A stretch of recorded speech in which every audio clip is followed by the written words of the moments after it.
Love it. Love it. Okay, find the limit. Okay, so what is this actually telling you to do? Can someone just like retranslate this for me? What is that? What do you see right there? What do you see? Anybody know what you see right there? Sum of a series. That's a summation thing. So that is another way of writing what? That is a Series. it's a series. Yeah, this is something. So what?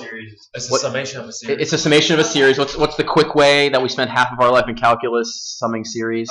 Using integrals, right?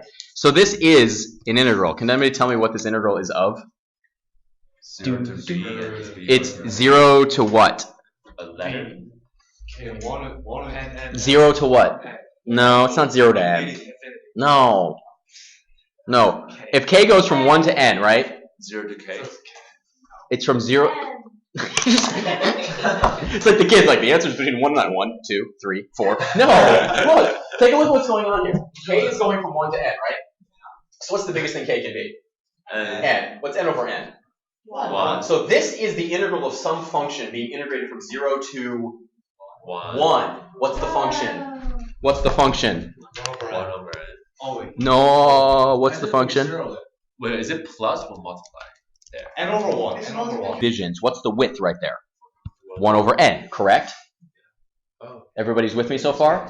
Correct? So when you do this, you have the first one. What's that x value right there? That's x equals 1 over n, right? What's this one right here? X equals 2 over n. Dot, dot, dot, dot. You have k over n, right? And you're going all the way to n over n, right?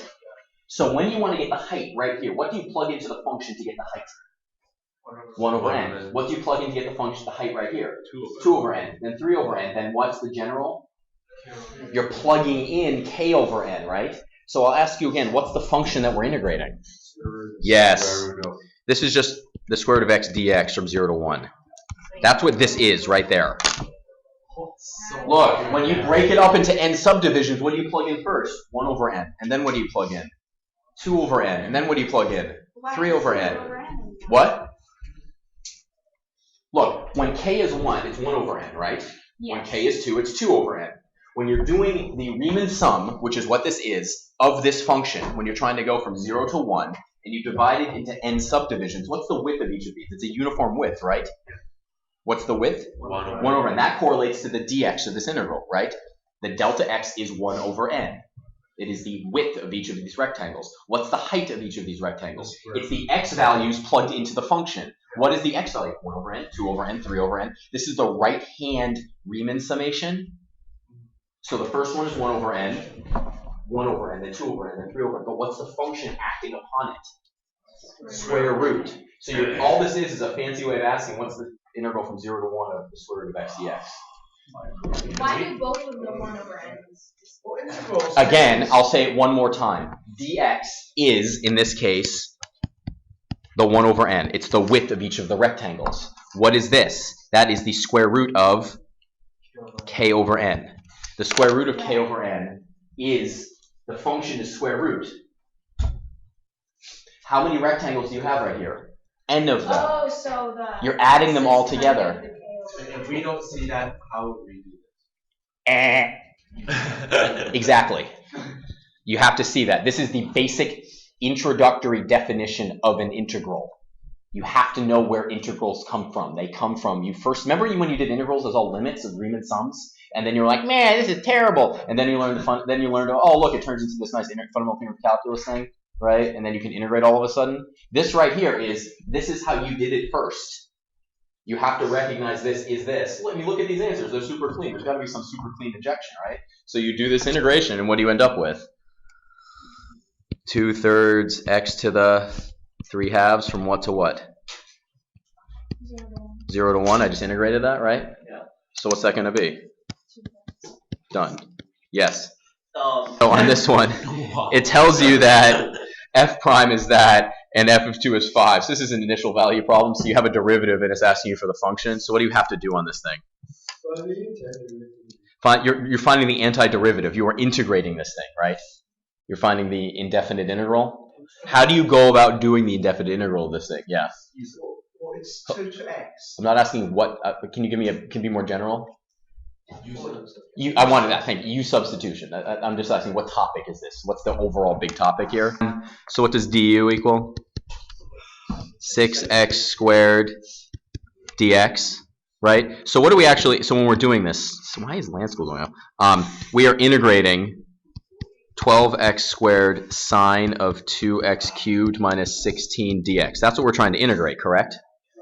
So from here, this is just something I like to do. What does dx equal right here? Du over what? 6x squared. This is what I like to do, okay? Just, you can go with me. You can do it differently. It's fine. You end up with 12x squared sine of what? U. And instead of dx, what do you write? 6x squared. I like doing this. It's easier for me to not make mistakes when I do this. Because now what happens? Sometimes you construct it beforehand. I just really like, it's really gratifying to go, whee! So what do you end up with? 2 times the integral of what? U du. Exactly. So what's the integral here? It's going to be 2 times negative cosine of u, right? And what does u equal? 2x. So it's going to be negative 2 cosine of what? 16, like this. But it's plus what? Plus c. And then how do you find that c value? F of 2 is 5. They tell you f of 2 is 5. So 5 is equal to negative 2 cosine. What is it? 16 minus, yeah, thank you. I was like, please go away. What's cosine of 0? 1. Negative 2 plus c, so c is 7. So what do you end up with? Negative 2 cosine 2x cubed minus 16 plus 7. Is that one of them? It is A. Nice. Good job. It is C. Yeah, it is C. That's a good call. Thank you for figuring that out. That's excellent. Okay, so let's do another. Didn't this come up already? Didn't I say this already? Yeah. Hey, look! Came up again!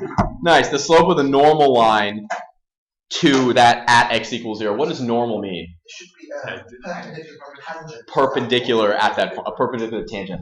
Very well said. Excellent, right? So what do you need to find? You need to find f prime of x, right? So that's going to be 3 times what? 1 over Yep. square root of 1 minus x squared. I think that's it. Yeah. I think that's it, right? And at x equals 0, so f prime at 0 is going to be 3 over 1, right? So it's 3. So what's the perpendicular slope equal to? Negative 1/3. Nice. Good job. So this one entirely hinges. This takes literally like 5 to 10 seconds if you remember your inverse trig derivatives. So this one is inverse trig derivative. We are identifying repeated. What it was the nice one, right? What was it? So it was 1 over x. So excuse me, x to the 0, right? Yeah. Over 1 factorial. I'm just writing it out. So what's the next term? X. What's x to the 0? 1. What's 1 over 1? 1. I'm just expanding it out the entire thing. What's the next term? X. X to the first over. 61. Oh, is it? Oh, that's what it was. Excuse me. 0. Because what is 0 factorial defined as? 1. 1. So it's 1 factorial plus x squared over 2 factorial plus X cubed over 300. 3 factorial, right? Are we good? It keeps going, yes?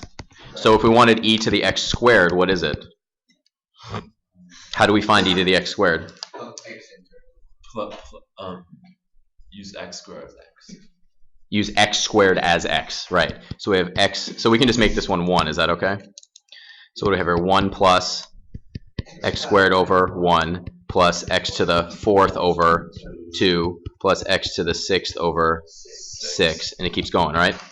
Okay, so that right there is your estimate for the function, but what is this question asking you to do? The area under the curve. So so what do we know here? We're looking at the integral from what to what?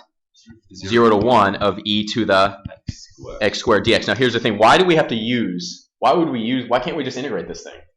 Yeah. Because of the x squared. Yeah, the x squared messes it up, right? This is one of those instances where it's like, oh, it's really easy to write, but can you find a definitive, an indefinite integral for this thing? Not really. Ooh. So that's why we expand it, right?